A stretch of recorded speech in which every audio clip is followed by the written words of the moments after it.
Salve, salve mineradores, tudo bem com vocês?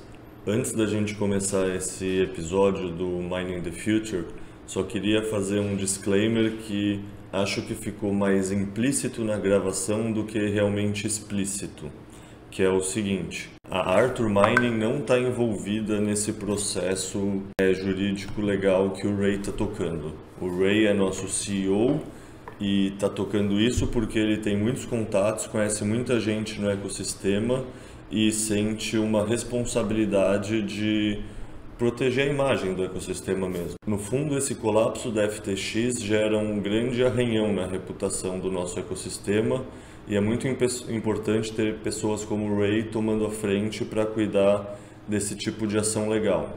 A gente, enquanto podcast, achou muito interessante essa atitude dele e quis ajudar a divulgar a mensagem. Vai que algum ouvinte nosso também tenha sido prejudicado e não sabe como agir, vamos ajudar a divulgar a informação. Mas essa é um processo que o Ray, na pessoa física, está cuidando com outro grupo de pessoas. Não é um processo que a Arthur Mining, enquanto pessoa jurídica, está envolvida diretamente. Então, quem quiser participar dessa ação coletiva, desse class action, tem que entrar direto em contato com o Ray ou também com a Sônia Gilberti, que é quem está ajudando o Ray a tocar essa ação. Entrem em contato direto no e-mail dela, que é sogiberti, SOGIBERTI, @gmail.com. Salve, salve mineradores, bom dia, boa tarde, boa noite para vocês. Hoje temos o Ray aqui de novo para conversar sobre um tema interessante, que é o colapso da FTX. Então, primeiro, só contextualizando para quem não sabe do que eu estou falando, no final do ano passado, uma coisa que marcou bastante o ecossistema, marcou o fundo possivelmente fundo, né, do preço do Bitcoin, por exemplo, foi o colapso de uma das principais exchanges do ecossistema cripto. Em menos de uma semana, a gigante FTX passou de ser vista como um negócio bem-sucedido, com um fundador jovem, multibilionário, Sam Bankman-Fried, que é o conhecido como SBF, para ser visto como uma exchange que era, não sei se a gente pode afirmar que é uma fraude, pensando do ponto de vista legal, mas no mínimo uma exchange que se apropriou do dinheiro dos seus usuários. Então, para conversar com isso, sobre esse assunto, trouxemos o Ray, nosso CEO. Então, Ray, primeiro eu vou pedir para você se apresentar brevemente, o pessoal já te conhece, né? Mas começar com a pergunta também. Por que a gente está falando disso? A Arthur tinha fundos na FTX? Que assim a gente já tranquiliza o pessoal de cara, né? Então, antes de qualquer coisa, a Arthur não tem nada a ver com o processo. A Arthur não tinha fundo na FTX. Né? A Arthur ela reinveste bastante, então ela não fica com muito caixa, muito dinheiro em caixa. Número 1. E número 2, a Arthur usa apenas quando precisa usar uma corretora para fazer alguma troca de Bitcoin por dólar, ou o que for, a gente usa apenas as americanas reguladas, tá? Então, a FTX não era americana, regulada, né? Somente a parte que quebrou, a gente não usa, a gente não tinha exposição nenhuma. A gente tem um policy, uma estratégia de mitigação de risco muito rígida aqui na hora. E isso, né, tem protegido a gente contra várias coisas aí que muitos players do mercado, né, têm caído. Para quem não me conhece, sou Ray Nasser, CEO da Arthur, 8 anos minerando, em mais de 5 países do mundo.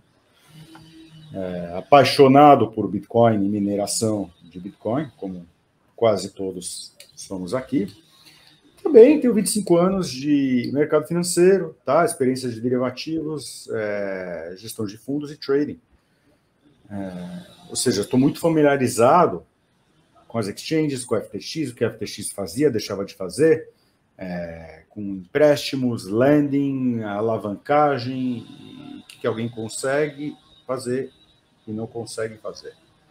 Tá? Então, Então, tudo isso é a maioria do que aconteceu, essas coisas que a gente já viu antes, né? Não é nada novo, é novo para muita gente, né? Porque o investidor jovem gosta de investir em cripto, né? Então, até é novo para muitos investidores jovens, mas para a gente que já está acostumado, né, no mercado, são coisas que a gente já viu antes.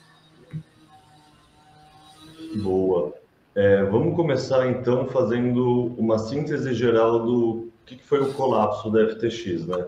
Então, anotei umas informaçõezinhas assim bem básicas, só para contextualizar quem está escutando.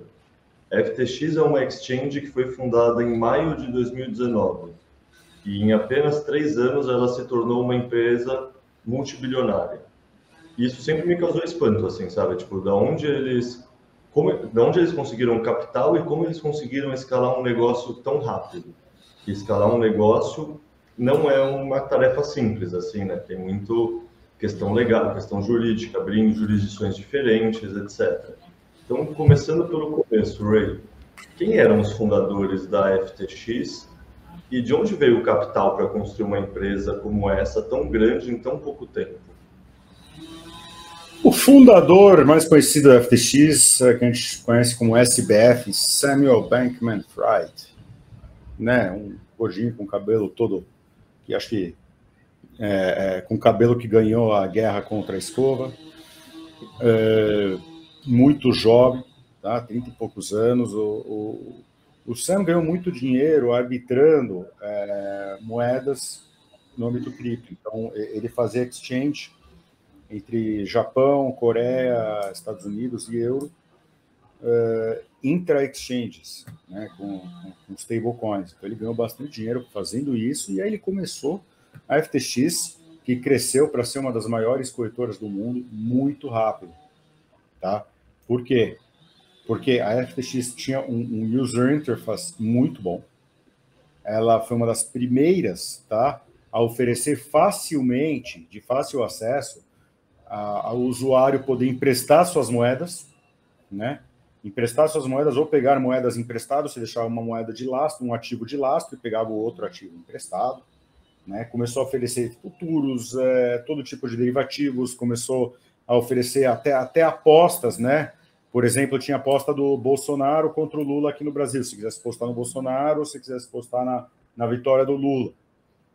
Que é só um exemplo aqui, né, para nós brasileiros. Mas todo tipo de ativos e derivativos eles começaram a oferecer, e de um jeito muito fácil de usar.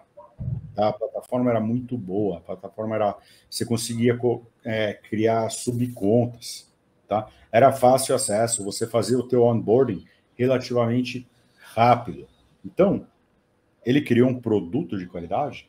Sem dúvida, criou um produto de qualidade e cresceu para ser a maior plataforma ocidental, não oriental, do mundo. Né? Das tops, ela estava dentro das top 5, às vezes até dentro das top 3 mundiais, e era a única que era fundada por um americano, era americana, né? Tinha nas Bahamas e tinha uma outra nos Estados Unidos, mas é uma mudança bem-vinda, né?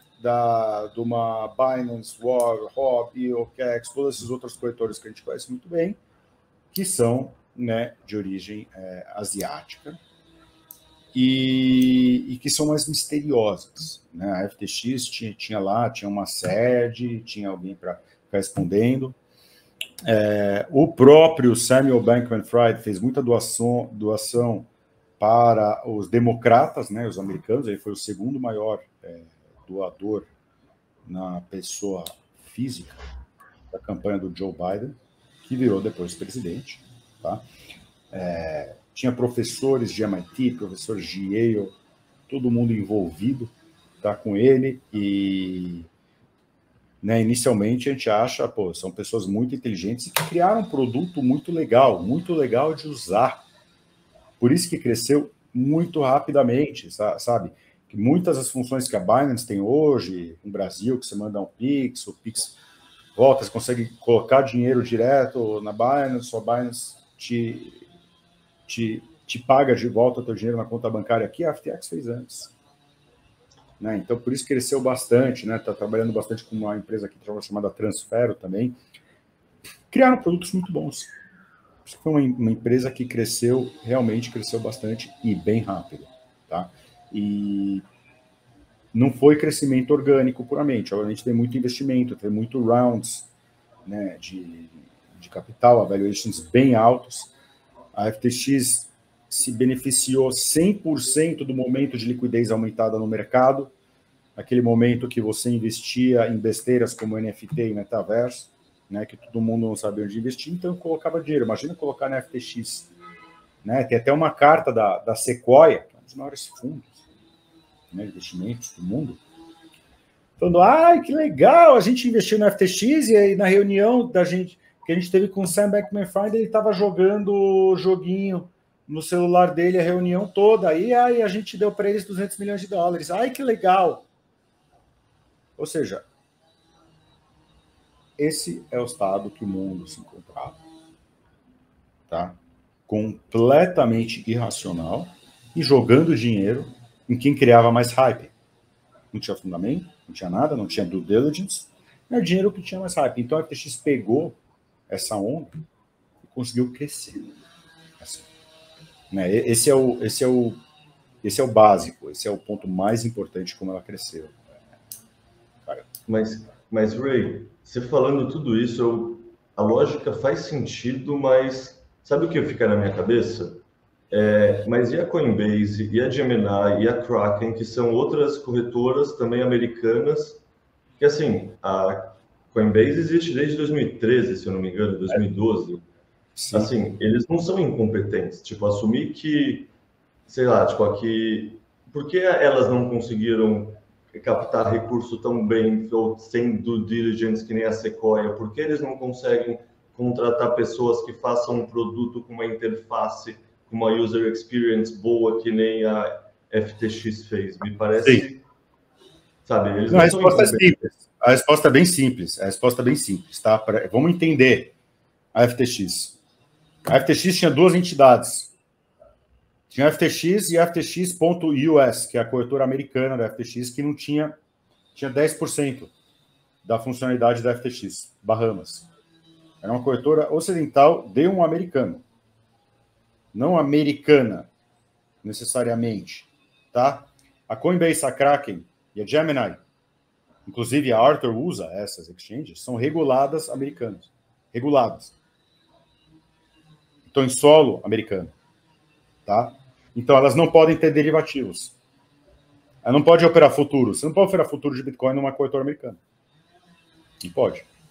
Você não pode fazer lending sem registrar com o SEC. BlockFi teve problema, Gemini teve problema, Genesis teve problema. Tá? Você não pode oferecer valores imobiliários, você não pode oferecer ativos de investimento, você não pode oferecer derivativos, você não pode oferecer apostas, tá? Em solo americano ou quando você tem uma empresa americana. Então, as americanas não tinham caminho para crescer que nem a FTX tinha. Né? A FTX offshore. A FTX americana ficou lá fazendo o que essas outras fazem e não cresceu exponencialmente, nem nada assim. Mas a parte offshore dela, sim. E todo o marketing em volta que era do americano. Mas era a parte Bahamas, a parte offshore dela, que podia fazer tudo o que uma americana não podia e não podia ter clientes americanos. Perfeito, foi uma arbitragem jurídica, então, basicamente. Exatamente. A Binance também tem uma Binance US, que não tem as funcionalidades. E que é muito difícil, muito mais difícil fazer o onboarding. Tá? Esse é o primeiro passo para a gente entender como funciona. E a tua pergunta foi muito boa. Boa. Antes de falar do processo de collab, eu acho que é interessante contextualizar também quem era a Alameda Research e qual a relação deles com a FTX. Alameda Research é o parent company, é a holding, é a empresa que é dona da FTX. Tá? Inicialmente, a Alameda Research é uma firma que faz arbitragem. Tá? Ela fazia arbitragem, ela comprava um Bitcoin barato numa corretora, vendia mais caro na outra, pegava emprestado de uma corretora, de uma contraparte, emprestava, né, para outra contraparte, que nenhum banco faz, e ganha o spread. Tá? Essas eram as operações da Alameda Research, até onde nós sabíamos. Tá? Hoje em dia, ninguém bota a mão no fogo, obviamente, e a gente tem tudo suspeita de front-running, que é basicamente, eles têm acesso ao order book da FTX. Quando você vai lá e compra o Bitcoin, ele compra mais barato e vende para você um pouquinho mais caro. Na hora, entendeu? Isso é completamente ilegal, né? Que a gente chama de front-running. A Alameda, então, obviamente, a gente vai chegar em várias coisas que ela tem feito, né? A Alameda pegava empréstimos da FTX, duvidosos, né? Que não sabia de onde estava saindo esse dinheiro da FTX, que na verdade era dinheiro dos correntistas, que a FTX prometeu nunca usar, inclusive o Samuel falava que não usava dinheiro desses correntistas, né? Mas ia para a Alameda fazer as arbitragens e as trabicagens dela, tá? Não apenas arbitragens ela fazia, a arbitragem até aí tudo bem, né? Vamos dizer, de um ponto de vista operacional. Ela comprava, emprestava para contrapartes duvidosas, tá? Ela comprava e se alavancava em ativos completamente arriscados com o dinheiro de correntistas da FTX, tá? Tudo que é ilegal, tudo que é sujo, tudo que é totalmente não cuidadoso, a gente está descobrindo agora que a Alameda fazia. E a gente vai voltar nesse assunto agora, já, mas foi um dos grandes fatores para a quebra da FTX. Não, boa, vamos entrar agora nisso, então, então, o que gerou esse colapso da FTX? Porque eu lembro, a gente estava na TEDxConf quando ele começa a acontecer e foi surpreendente, assim, foi em menos de uma semana, a FTX era uma das principais corretoras do mundo, no final da semana, a Binance já estava falando que ia comprar eles e que no final nem comprou eles porque eles tinham ido a zero, o token deles, o FTT. Então, explica para mim... A gente estava palestrando, né?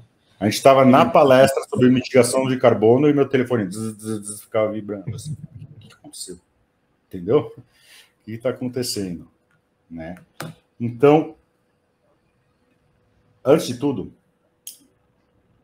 é importante saber que a FTX criou uma moeda chamada FTT, que é que nem a BNB da Binance. Né? E a FTT dava descontos para você operar na tua plataforma, né?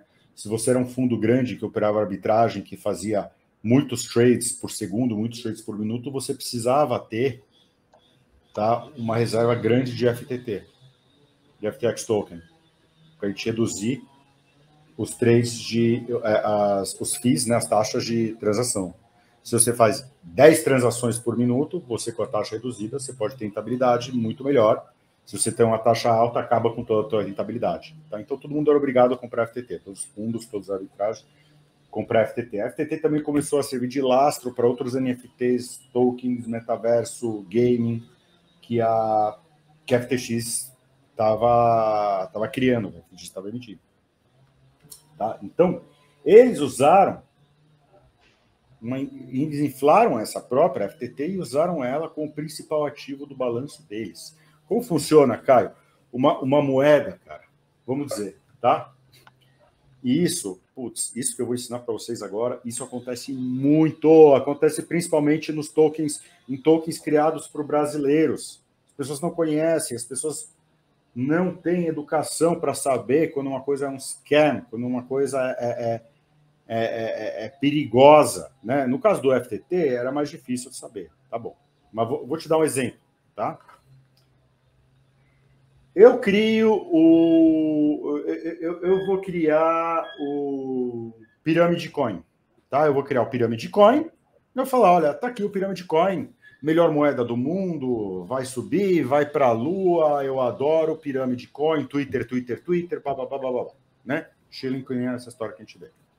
Agora, eu criei 1 bilhão de Pyramid Coins. Meu estoque é 1 bilhão. Tá? Aí eu chego para você, falo, meu caro amigo Leta, meu caríssimo amigo Leta, eu posso te vender um Pyramid Coin por $100? Você compra de mim um pirâmide coin por $100? Eu cheguei, Ray, claro, eu sou teu amigo, eu vou te ajudar. Eu vou te comprar um pirâmide coin por $100. O que é $100? Certo? Você compra uma moeda. Eu emiti quantas moedas? 100 bilhões. Eu falo para todo mundo que já que 1 bilhão de moedas, né? Que já que eu vendi uma moeda por $100 vezes as moedas, minha empresa vale 100 bilhões de dólares. Já que eu vendi, já que o preço mercado da moeda é $100, eu tenho 1 bilhão delas, eu valho 100 bilhões de dólares, né? Esse é o problema. Tá? Esse é o problema da galera que investe em Shiba Inu, da galera que investe em Dogecoin, que não sabe que poucas carteiras seguram a maioria delas e que manipulam o preço do mercado. No FTT tinha um pouco disso. Tá? Então, você imagina a FTT com balanço de 100 bilhões de dólares, não era esse balanço, não é menor, mas 100 bilhões de dólares, ele vai lá e coloca no balance sheet dele, tá? No balanço dele, como um ativo. Então, a empresa dele está valendo 100 bilhões de dólares, porque ele tem de lastro na empresa 100 bilhões de dólares. De FTT, o principal lastro da empresa dele. Aí ele começa a trocar FTT por várias shitcoins e várias moedas que também não valem nada assim. E ele, eu estou diversificando o meu portfólio. Tá? Então, meu portfólio aqui tem cocô, bosta e merda. Olha como eu diversifico. Eis que chegou o nosso amigo chinês Xiaopeng Zhao da Binance, falou, olha, o balanço dele está fraco. Não é isso. Malandro aí. Não é isso. Está fraco. Pessoal, putz, cara, o cara está denunciando a gente. Os fundos grandes, tá? O smart money percebeu. Sabiam que parte disso era bullshit. Ele está denunciando, vamos cair fora, porque vai dar merda. Então, você vai cair fora. O preço da FTT foi para quase zero. Acabou o balanço da FTX. De repente, em menos de um dia e poucas horas, acabou o balanço de uma empresa multibilionária investida por vários dos melhores fundos e instituições do mundo. Por quê? Porque era AR. Por isso que a gente gosta de mineração de Bitcoin, né? Tem máquina. Tem criação de valor. Não, aquilo era AR. AR com lastro de AR. Tudo bem. Essa é a parte 1. Colapsou, não tinha fundos, o balanço está ruim, a empresa está ruim. Tá bom, a empresa pode quebrar, mas o dinheiro dos clientes está seguro, né? Porque o cliente, o correntista, ele depositou dinheiro lá, ele está com o Bitcoin dele lá, a empresa quebra, a empresa sobrevive, você paga o Bitcoin de volta para o cliente. Você não mexeu no Bitcoin do cliente, certo? No primeiro dia que estava quebrando, nós nunca mexemos no Bitcoin do cliente. Nós não podemos mexer no Bitcoin do cliente, né? Nós não usamos client funds para fazer nada. Tá bom, legal, né? Realmente, tudo bem, né? Não temos grandes riscos, né? 4 horas depois, meu caro Leta, ele apaga o post do Twitter, apaga o post. Como se a internet não lembrasse, né? Perdoe meu francês. Fudeu. Ferrou. Tá? Ferrou. Acabou o post. Apagou o post. Pagou por quê? Porque estava mentindo. Porque o advogado mandou apagar. A prova de que você está mentindo, mas é claro, né? A internet vai lembrar. Né? Para ele não fazer mentira de novo. Aí começou a se suspeitar. Ele está usando o dinheiro dos correntistas, os outros dinheiros dos correntistas para investir em AR, né? E quando começou a colapsar, é tudo ligado. Começa a colapsar todas as moedas ligadas à FTX. Começa a colapsar tudo. Então, se ele pegou o Bitcoin dos clientes, 50 milhões, tá? E pegou esses 50 milhões de Bitcoin e emprestou para alguém. E pegou shitcoins em troca, comprou shitcoins, que é o que ele fez, né? Investiu em empresas duvidosas, empresas de amigos dele, né? Aí essas empresas de investimentos dele foram quase para zero, tudo nesse colapso, junto com o FTT. Aí foi para zero, ele está devendo bitcoins, ele está devendo dinheiro que não é dele. Aí eles liquidaram ele paga de volta esse dinheiro de correntistas que não é dele, o dinheiro sumiu, acabou, não sobrou para pagar de volta para os correntistas. Isso é crime. Tá? Essa foi a grande A grande cagada da FTX. E, obviamente, no mesmo momento, quem percebeu começou a tirar o dinheiro. Então, tinha menos dinheiro ainda. Tá? Ele não podia misturar o customer funds, dinheiro dos correntistas, tá? Com contrapartes e usar esse dinheiro para fazer trade, sem o consentimento dos correntistas explícito. Isso é ilegal. Ele vai preso, Tá? O que ele fez é ilegal. E é isso que quebrou grande parte das pessoas. É isso que aconteceu. FTX. Aí começaram a tirar dinheiro da Binance, né? Para ver se a Binance também tinha isso. A Binance sobreviveu. A Binance não é. Aqui tem lastro. Tá aqui meu balanço, tá aqui, ó, tem dólar, tem Bitcoin. Eu não fico, a BNB, ela tem um lastro aqui, não é que eu fico criando ar, fazendo ar, entendeu? E não é, tá aqui o lastro, tá aqui no blockchain, né? Não adianta eu mostrar um pedaço de papel para você.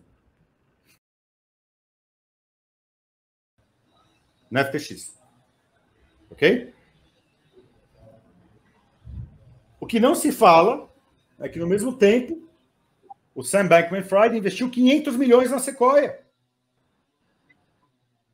Então, a Sequoia ganhou 300 milhões de dólares. O joguinho maravilhoso lá, a Sequoia ganhou 300 milhões de dólares. Por que os fundos fazem isso? Tá? Isso é uma técnica muito conhecida no mercado financeiro. Tá? Eu tenho 10 milhões no meu fundo, você tem 10 milhões no teu fundo. Tá? Eu invisto os 10 no teu e você investe os 10 no meu. Tá? O meu fundo de 10 milhões acabou de receber um investimento de 10 milhões. E já é um fundo que tem 10 milhões de investidos e recebeu mais 10 milhões de investimento. Meu fundo vai para 20 milhões. E o teu também vai para 20 milhões. Só que só tem 20 milhões total de dinheiro e foi criado assim. No balance sheet você consegue maquiar que os dois fundos têm 20 milhões, ou seja, 40 milhões. Tá? Sequoia fez essa brincadeira com Sam Bankman-Fried. Eu investi 200 milhões aqui, mas na verdade é você que está investindo, você que está pagando. Então Sam Bankman-Fried sai por ali fazendo marketing que a Sequoia investiu nele, que a Sequoia investiu. Putz, aí chegam os outros caras. Cacete, a Sequoia investiu, vamos investir junto, eles sabem o que eles fazem, blá, blá, blá, blá, entrou hype e conseguiam pegar mais dinheiro ainda, mais dinheiro para todo mundo, enganar todos os trouxas. Enganar todos os outros trouxas, né? Por exemplo, Tom Brady, por exemplo, o Jerry Bintin, né? 300 milhões de dólares, 350 milhões de dólares nessa brincadeira. Porque a Sequoia investiu. Né? Isso existe no mercado, isso é bem comum. Tá? Então, esse foi o joguinho aqui com a Sequoia. Né? O Sam Bankman investiu 55 milhões de dólares nos shares da Robinhood também, que agora acabaram de pegar. Né? Então, esse cara ia fazendo negócios, que nem se fosse uma firma de VC, né? Ignora aí o nosso balanço, ou ignora o nosso balanço, ignora os nossos problemas, aí a gente é imbatível. Então, você tem a psicologia de megalomaníaco. E ele é um megalomaníaco, ele ficava falando que vai fazer coisas para o bem, né? Só que ele e a CEO da Alameda, que é a namoradinha dele lá, eram completamente drogados 24 horas por dia, tá? Não é de drogas ficar acordado para operar, para dormir, né? Todos moravam com os executivos dele no mesmo penthouse, nos Bahamas, uma penthouse de 50 milhões de dólares, moravam todos, né? Faziam festinhas, né? Para não dizer orgias, entre eles, lá, regada a drogas e tal. Como você acha que alguém assim é sério o suficiente para fazer gestão de empresa de 40 bilhões de dólares? Entendeu? Não são. São jovens. E tinha vários red flags aí que o mercado não viu. Putz, eu não vi, também não vi. Mas também não é o meu trabalho de ficar vendo. Né? Mas tinha muito red flag. E o mercado estava achando lindo. Que legal. Ele vai lá, ele se droga, ele joga joguinho nas reuniões. Tá? Tem problema. Onde tem fumaça, tem fogo. Tá? E é isso que aconteceu. E hoje, os investidores estão tentando recuperar o dinheiro de correntista, não os investidores nas ações. Quem tinha ação FTX se deu mal, porque essa ação foi para zero. Isso é isso é difícil recuperar. A ação foi para zero porque os executivos praticaram atividades criminais, com certeza. Mas é um dinheiro muito mais difícil recuperar, porque esses caras não vão mais ter nada. É muito difícil eles esconderem o dinheiro quando o mundo inteiro está olhando. Tá? E o correntista, a FTX, agora está com prospecto de recuperar, eu diria, de 20% a 35%, né, depois dos FIIs, dos advogados, do dinheiro deles, que é um número muito bom. Tá? Antes eu falava de 10% a 20%. Tá? Mas você já tem certos claims sendo comprados a preços mais altos que indicam uma recuperação maior. Já tem ativos sendo achados, ativos sendo encontrados, que já indicam uma recuperação maior. É bom na média, né? É acima da média. Bom não é bom, a empresa quebrou, você vai perder dinheiro. Mas tem algum prospecto de recuperação que é parte de uma notícia boa. Né? É isso. Não, beleza. Acho que essa contextualização macro assim já está boa. Então vamos começar a entrar no mais específico. Se Arthur não tinha fundo na FTX, por que você se envolveu nessa história? Vamos lá. Eu me sinto, tá? Se eu tenho a capacidade de defender o nosso mercado, eu preciso fazê-lo. Eu tenho muitos investidores, muitos amigos que tinham muito dinheiro na FTX. Começa a tocar o telefone. Putz, o que eu faço? E agora? Não sei o quê, como é que é? Putz, tá lá nos Estados Unidos, tá lá nas Bahamas. Muita gente não conhece advogados, não sabe como fazer.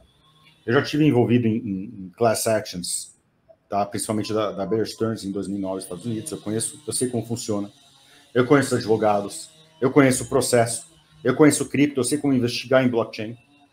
Tá? Então, e eu conheço todos os investidores aqui do Brasil que foram expostos. Então, a gente une as duas coisas, a gente consegue ajudar. Número um, ajudar o mercado, ajudar eles, amigos, caros amigos meus, a recuperarem parte do que perderam, né? E a gente tem que devolver um pouco para o mercado. Né? A gente tem que também... Nossa missão a gente só fala, a gente só toma, a gente não pode só tomar, a gente tem que devolver um pouco. Né? Então, para a gente, não é um sacrifício fazer isso, é uma obrigação a gente fazer isso, a gente une tudo que a gente conhece para ajudar e para realmente recuperar, porque uma perda de confiança no mercado torna mais difícil a captação de empresas idôneas, tá? A captação para bons projetos, né? Gente que perde confiança no ecossistema não é bom para a indústria, e eu respiro, que nem você, nós respiramos desta indústria. Então, na verdade, a gente está se ajudando também. Tá? Isso é muito, muito importante. A gente não... A gente não pode totalmente ignorar o fato, né? E falar, quem se deu mal, eu não me dei mal, beleza, tchau. A gente pode ajudar. Se a gente pode ajudar, vamos ajudar. E como você está ajudando em específico? Você está tomando a frente de um grupo de pessoas? Tipo, qual é a sua atuação de um ponto de vista mais pragmático, assim? Eu estou tomando a frente aqui para um grupo de investidores, na maioria institucionais ou investidores profissionais, tá? Que tinham pelo menos $50 mil investidos na FTX, tá? Algo que justifique a gente contratar uma força-tarefa de investigação dos advogados. Nós estamos contratando uma empresa, depois de falar com mais de 10 empresas de advogados, mais de 5 empresas de investigação forense, a gente está contratando empresa feita de membros ex-CIA, ex-US Air Force, ex-presidentes de grandes departamentos da Kroll, tá? Especialistas em Chapter 11, especialistas em Ponzi, com mais de 100 milhões recuperados, inclusive de esquemas Ponzi, cripto. Tá? Então, a gente está contratando muita gente experiente para, número um, na fase 1, que a gente está fazendo agora, é uma fase de investigação. Então, a gente também precisa fazer a nossa investigação. Nós precisamos identificar outras contrapartes que podemos processar, além do FTX, tá? Para ter uma recuperação ainda maior para o correntista do que alguém que somente vai participar de uma class action. Então, o correntista ele tem a opção, através de nós, de participar tanto da class action quanto de um outro lawsuit mais individualizado, que a gente consegue decidir quem a gente processa, quem a gente vai atrás. Porque no class action, do jeito que funciona, tem um comitê de credores principal, e esse comitê de credores decide como ele vai direcionar todos os outros correntistas. Tá? Esse é a class action principal, é do jeito que funciona.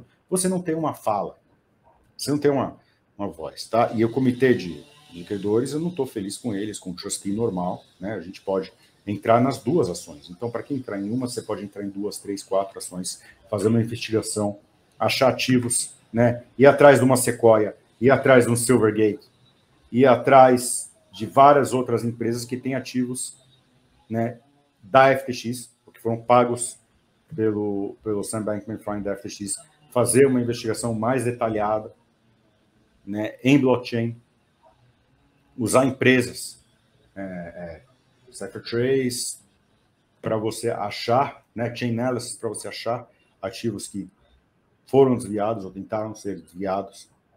Então, a gente precisa o máximo que a gente puder.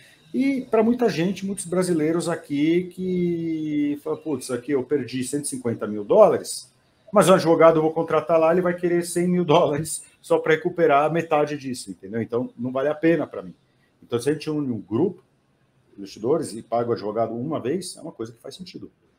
Para representar os investidores, cotistas, correntistas brasileiros, argentinos também, tá? E a gente tem alguns fundos do Reino Unido se juntando a gente que gostaram da nossa proposta, tá?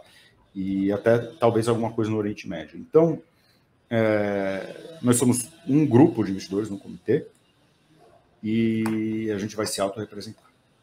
E com, né, boa chance de recuperar. E a fase 1, que a gente vai fazer aqui, a nossa meta é que não passe de 1,5% do valor travado na corretora dessas pessoas. Entendeu? Então, se alguém tem $1 milhão travado, vai custar aqui $10 mil para ele entrar na ação. Se alguém tem $100 mil travado, vai custar $1.000 para ele entrar nessa parte da investigação. Tá? Então, o custo-benefício ele é bem grande e o risco ele é bem baixo. É isso que a gente está fazendo na fase 1. Pô, perfeito. Uma coisa que você falou e eu percebi que provavelmente as pessoas que estão escutando a gente entendem muito pouco é toda a questão de como funciona o rito na justiça americana. Você citou class action, você citou... Sabe, como funciona? Tipo, qual é a expectativa? E para começar, eles estão nas Bahamas, eles nem estão nos Estados Unidos, então... Como tudo isso se encaixa? Tipo, eu entendi que ele voltou para os Estados Unidos e, tipo, sabe, mas por que ele voltou? Por que ele não só se manteve nas Bahamas escondido, por exemplo? Ele iniciou um processo de Chapter 11, bankruptcy, nos Estados Unidos. Uma empresa internacional pode começar um processo de falência nos Estados Unidos. Ele fez isso, tá? E ele fez o crime, muitas vezes ele estava nos Estados Unidos, ele é americano, ele cometeu um crime e ele lesou muitos americanos, empresas americanas, mesmo que estavam com dinheiro na offshore, através de outros veículos. Tá? Então, muita gente foi lesada, muitos americanos foram lesados. O Senado tem interesse nisso, o Congresso tem interesse nisso, e ele doou, lembra que eu falei que ele doou muito para os democratas, né, para projetos democratas. Tá? Você tem todo um embananamento, tá? Que o irmão dele tem empresa de lobbying para congressistas. O sogro dele, o sogro, né, não é casado, mas o pai da namorada tem empresa de lobbying. A mãe da namorada tem empresa de lobbying. A mãe dele fala com muitos congressistas. Então ele está completamente emaranhado e amarrado com políticos. Aonde tem fumaça, Leta, tem fogo. Então, tem fogo, é do interesse de todo mundo, sim, tá? E ele vai responder por isso nos Estados Unidos, não apenas só na Bahamas. E sobre o rito em si, o que é um class action? A gente tem análogos aqui na nossa justiça, como a gente traduz isso para o pessoal que está escutando? O que é um class action? Um class action é quando muita gente foi lesada e entra em conjunto, tá, contra uma contraparte. Tá? Então, nesse caso aqui, você tem milhares de pessoas lesadas e como funciona nos Estados Unidos, tá? Nos Estados Unidos você tem uma coisa que chama US Trustee. US Trustee, tá? O juiz vai lá e ele escolhe 8 entidades para representar todos os outros, tá? Então, primariamente, são as 8 entidades que mais perderam dinheiro na FTX, que querem fazer parte do comitê, tá? Então, se tem uma entidade grande que perdeu e que não quer fazer parte desse comitê, ele pula para o próximo. Tá? Então, aqui ele pegou alguns fundos de arbitragem, tá? A maioria dos fundos de arbitragem que perderam, que estavam com o dinheiro deles lá, pegou uma dona de salão de beleza, uma cabeleireira e um professor, que esses eu não entendi nada, mas tudo bem. Esse comitê decide quem contratar de advogado para o class action, que é a ação principal, e o que vai ser feito. Eles representam todos os outros correntistas e os outros investidores. A gente pode ingressar nessa class action? Podemos e vamos, eventualmente, tá? Ingressar nessa class action. Mas a gente também tem outros recursos de ir por fora e achar outros bens deles que não foram identificados no class action, dos quais, né, dependendo, né, se a gente achar empresas que estavam, a palavra é commingling, que estavam planejando junto com o Samuel, que a gente consegue pegar esses ativos também fora do class action. Tá? Que é uma estratégia bem comum, uma estratégia bem interessante. Né? Mas, basicamente, são 8 representantes escolhidos para representar todo o resto. Né? E você tem pouco controle, às vezes, sobre isso. Né? E tem muita sujeira em class actions, tá? Porque os representantes escolhem os advogados cobram o que quiserem, né? Às vezes até repassam alguma coisa para os próprios representantes. E muitas vezes nos class actions quem ganha muito mais dinheiro são os advogados do que os próprios correntistas.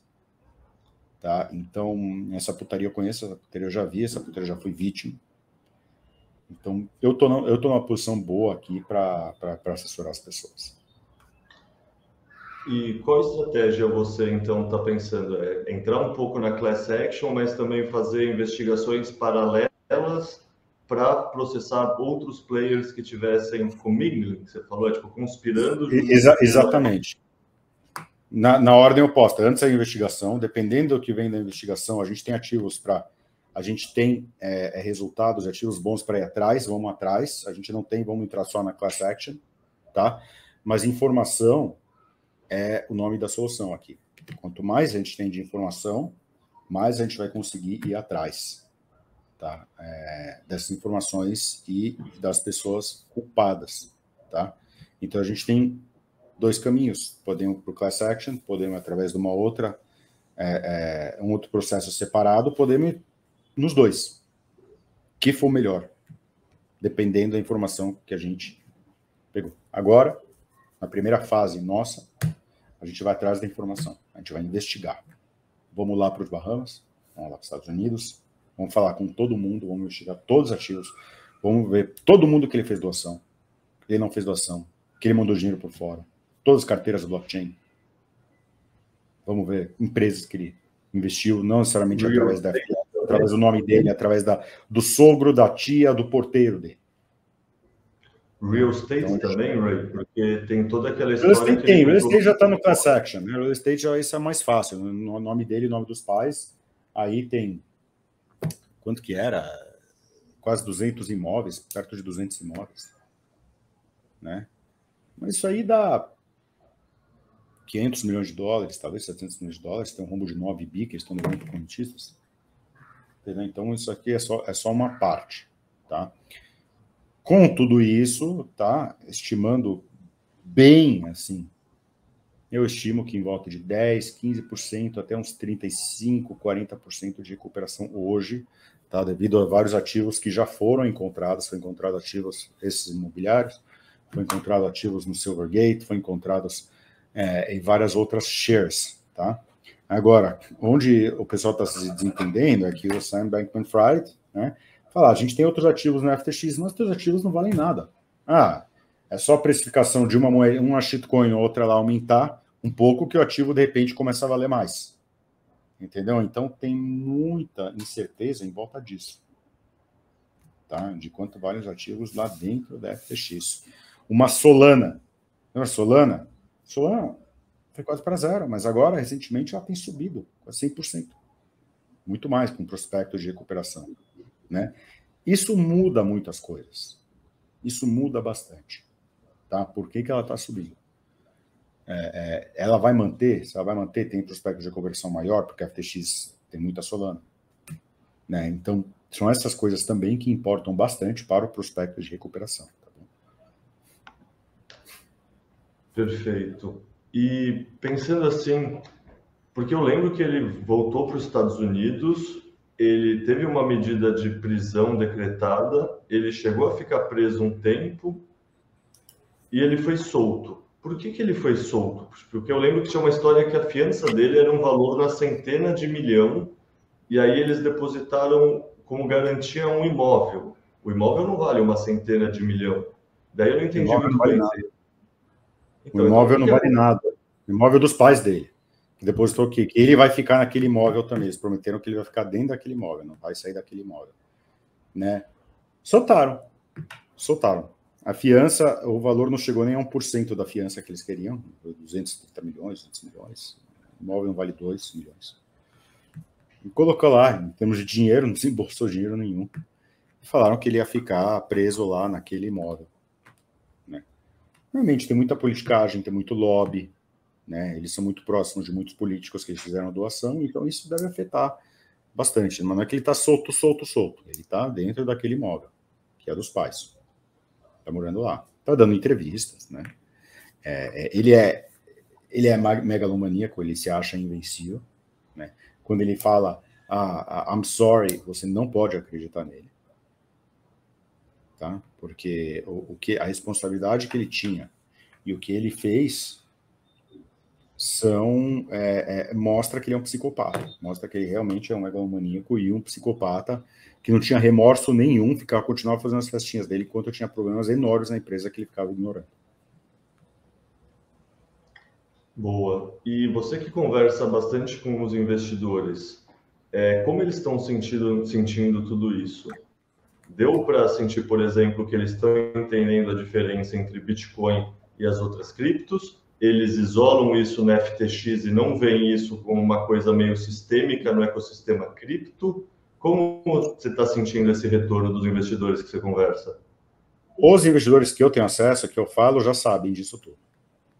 Sabe que não tem nada a ver, que nem a gente sabe que isso foi muito ruim para a indústria.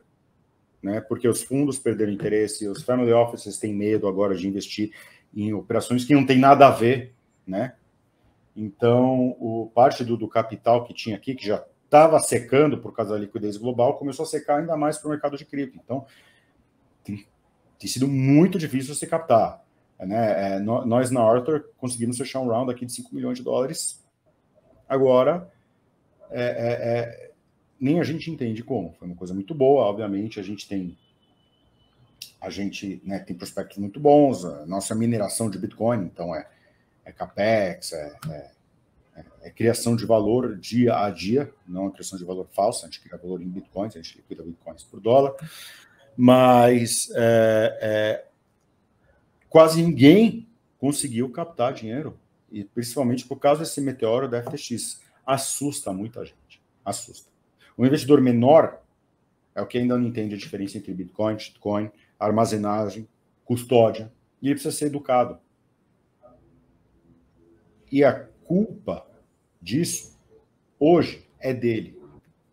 Não a culpa que a FTX quebrou, mas a culpa do que ele não está educado, porque tem muito conteúdo na internet, né? O próprio Explica Bitcoin é um canal muito bom, né?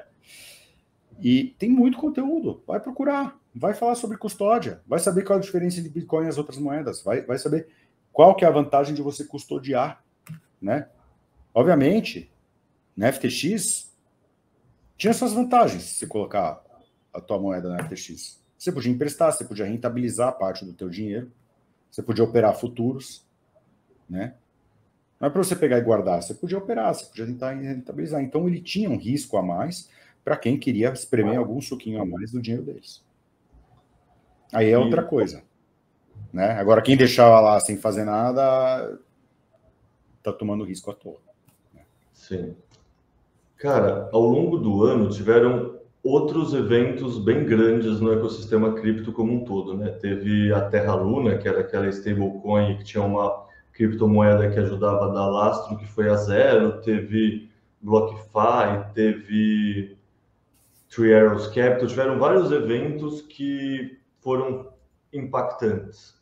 Você diria que para o investidor que não é tanto de dentro do ecossistema, a FTX se destacou? Porque eu sinto isso, eu sinto que apesar de outros eventos terem pagado mais capital no número bilhões, tipo Terra Luna e Three Arrows Capital, teve uma perda de dólares maior. Mas me parece que é uma coisa mais interna à nossa indústria e que a FTX, por ele fazer muita propaganda, por ele aparecer falando que vai doar o dinheiro e esse tipo de coisa, me parece que o risco, sabe, o impacto reputacional para o nosso ecossistema foi maior. Sei lá, a FTX patrocinava A FTX estava se salvando. Sim. Eles estavam se salvando. Colapso, Luna, né? Terra Luna em abril. Então a gente tem vários shitcoins, vários tokens, várias empresas que quebraram. Então a precificação do Bitcoin já desceu 50% lá naquela época. Não só do Bitcoin, de todas as outras shitcoins ainda mais. E muito dessas eram investidas da FTX, Solana. Muito dessas eram investidas da FTX. Então isso já colocou a FTX e todas as outras corretoras numa posição mais delicada, principalmente a FTX, que usava dinheiro dos correntistas. Então, acabando o dinheiro dos correntistas para ela usar, ela tinha que pagar de volta. Então, já imagino que já lá já deve ter criado um rombo. Já tinha criado um rombo. Agora, o rombo só vai aparecer quando você começa a tirar dinheiro da corretora, né? Que nem um banco. Né? Só vai aparecer quando realmente faltar dinheiro. E o mercado chegou numa posição tão ruim, já estava tão baixo, que tudo que precisou para quebrar a empresa inteira é uma fala pequena do CZ. Né? Se não tivesse acontecido o Terra Luna, o CZ podia falar isso, eu acho que a FTX a gente não ia descobrir, não ia quebrar. Né? Porque ia ser até pior, né? Tipo, ia ser mais poeira para debaixo do tapete para um próximo ciclo, uma quebra para debaixo do tapete. A gente tem no mercado financeiro muita poeira debaixo do tapete. As americanas que a gente viu agora recentemente, 10 anos de poeira debaixo do tapete. Né? Então, putz, você tirou o bilhete na Mega Sena, só que ao contrário. Né? A empresa que você investe pode ter quebrado. Você não vai saber. Você não vai saber. Só que essas empresas começam a aparecer em condições ruins do mercado, que nem os bancos dos Estados Unidos em 2009. Que nem as aerolinhas, agora, depois da pandemia. Quando você tem mismanagement, quando você tem uma gestão ruim, é que começa a aparecer, né, a sujeirinha lá embaixo do tapete. Então, isso fica de lição. Né? Isso fica de lição, isso fica de alerta. Tá? Quando o mercado está ruim, vai para os ativos mais firmes, vai para os ativos melhores que você conhece. Uma última coisa que eu vou explicar, que vem parte de umas perguntas que vem, os 3 tipos de investidores, né, na FTX, de credores, né, não investidores, credores na FTX. Né? Então, número 1, né, quando recuperar o dinheiro, primeiro esse dinheiro recuperado vai para os funcionários, pagar os salários, pagar a rescisão de todo mundo, pagar os advogados do caso, né, e pagar os fornecedores, tá? Que é uma parte pequena. Tá? Depois que eles pagam os fornecedores, os advogados, as pessoas que trabalham, eles pagam os bancos. Então, se você tem um empréstimo que a FTX pegou de um banco, que a gente chama de secured, né, garantido, esse empréstimo é pago. Tá? Ele tem prioridade, ele é prioritário.